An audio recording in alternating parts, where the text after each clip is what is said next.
Ambulance চালাইছিলাম জায়গা কিছুদিন আগে। একটা রাত্রেবেলা টিপ দিছে আমাকে যে যাইতে হইব আপনার যশোর। আমি ঘুমাইছিলাম, আমার স্টাফ নাই, গাড়িতে কোনো স্টাফ নাই, আমি একাই ছিলাম। উদ্দেশ্যে রওনা দিছি। পদ্মা সেতু টুল পার হয়েছি পর হঠাৎ আমার নাড়ুবা গেছি পর আমার রাত্রের বাজে সংখ্যা প্রায় 1:30 2টা, তার কম হইব না। নিজম রোড, খালি 2-1টা ডিস্ট্রিক্ট দেখা যায়। তো ওই পার গেছি পর আমার গাড়িটা হঠাৎ বন্ধ হয়ে গেল।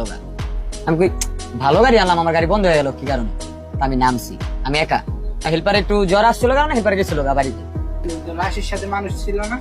হ্যাঁ, একজন মানুষ ছিল, মানে আমার স্টাফ ছিল না, তার পরিবারের একজন ছিল।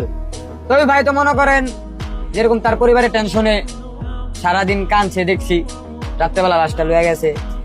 তো উনি আবার কি করছে, ঘুমায় গেছে। তো ঘুমায় যাওয়ার পর আমি ওই জায়গায় নাড়ুবা গেছি পরে আমার গাড়িটা বন্ধ হয়ে গেছে। ভালো গাড়ি আনলাম এত দূরের থেকে। আমি আপনার ওই যেরকম তেজগাঁও 7 রাস্তা তিব্বতের দিকের গাড়ি চালাইতাম, আপনার ইসলামী হসপিটালটার নাম ওই জায়গায়। তো ওখান থেকে আসছি পরে আমি এত দূরের থেকে আমি আসলাম, আমার গাড়িটা কিছু হইলো না। নাড়ুবা পার হওয়ার পরে নীরব জায়গা আসার পরে আমার গাড়িটা কি কারণে খারাপ গেল। তা আমি নামছি, নামার পরে চেক দিলাম, চেক দেওয়ার পর আবার উঠছি। উঠার পরে স্টার্ট আমি দেখি স্টার্ট হয়নি, দিছি পরে আবার স্টার্ট হয়েছে। স্টার্ট হওয়ার পর আবার টান দিয়েছি, গাড়ি টানতেছি প্রায় 100 আখার উপরে গাড়ি সাইড হয়ে পড়ছে। মানে রানিং গাড়ি, আমার গাড়ি স্লো হয়ে গেল। স্লো হয়ে যাওয়ার পর মানে আমার ভিতরে একটা ডর আইসা বললো, কিরকম একটা ডর আইসা বললো। অন গাড়ি আমি সোজা ধরে রাখি স্টার্টিং, আমার গাড়ি খালি নাচে, মানে আমার দ্বারা লাগতেছে দিন ভিতরে দিন নাচতে আছে গাড়িটা। আমার এরকম কথা আছে, আমার ভিতরে লাগতেছে না, আমার লাস্টের ভিতরে দিন কেউ অন্য কোনো লোক জীবিত আছে ওরকম লাগতেছে।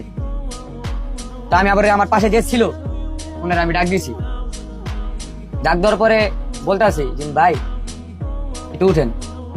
উনি আবার উঠছে, ভাই কি হয়েছে? আমি ভাই আমার মানে গাড়িটা চালানোর অবস্থা কিরকম লাগতেছে, একটু আপনি আমার লগে নামেন।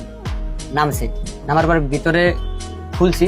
খোলার পরে আমি দেখি না, লাশ যেভাবে মানে ধোয়া সেভাবে আছে, কিছু মানে লাগে। আবার টান দিলাম, ভাঙ্গা গেছি পর আবার একটু লাগলো। মানে আমার ভিতরে একটা আতঙ্ক ডর আইসা বললো। মানে মাদ্রাসা বসে তো কম বেশি সুরা একটু জানি, তো পড়তে পড়তে আস্তে আস্তে গেলাম ভাইটা পাড়া পর্যন্ত। এক 4 দোকানে থামাইলাম, থামায়া কিছুক্ষণ বিরতি নিলাম, মানে আমাদেরকে অস্থিরতা লাগতেছিল। বিরতি নেওয়ার পর চা পানি খাওয়ার পর আবার উঠছি। উঠার পরে গেছি, মানে আমার ওই 2-3 বার আমার ইয়া করার পর আমার আর ইয়া হয় নাই। আমি যাওয়ার পরে পরবর্তীতে লাশ নামাই দিয়ে আসছি। মানে যাওয়ারতে যেটুকু ডর না লাগছে, আসার সময় আমার একটা বেশি ভয়টা বেশি লাগছে। মানে আমার বলতে আছে এটা তুই আমার কই লইয়া যাস, মানে আমার কানে আসতে সেরকম একটা আওয়াজ, কিন্তু আমার কই লইয়া যাস, তুই আমার বাসায় নামাই যা। আবার গাড়ি থামাইছি, রোডে গাড়ি পাবলিক আছে, গাড়ি ঘোড়া আছে, খুলছি। তা আমার গাড়ির ভিতরে তো কেউ নাই, মানে আমার দ্বারা লাগতেছে